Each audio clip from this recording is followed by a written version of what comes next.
Geçen Defne'yi uyuturken öyle bir noktada kaldım ki. Şimdi gece uyandı, ayıldı tam. Tekrar dalması lazım. Böyle o uyuyakalıyor. Ama öncesinde ben uyuyakalıyorum ve horlamaya başlıyorum. Ve kız ve bağırmaya başlıyor. minnoş mu uyanıyor? Böyle yapıyor bana. Bıraksana! Bıraksana o neyi? Neyi bırakayım falan? Horlamayı! Kalitesiz Horlamayı. yaşamı.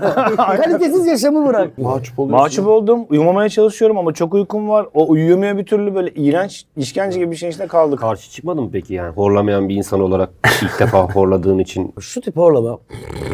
Bu yine bir delikanlıca horlama abi. En pisi şu abi. Bir emmi horlaması diye bir şey var. Böyle diye böyle çok kalitesiz. Böyle hatta kokusu gelen bir horlama var. Ben sevmedim o araya yok. Mesela. Ne yani nereye gidiyorsun? hep Yani alıyor. nereye? O apne işte. Öldüğünü zannettiğin adam var ya, Tabii. o apneli.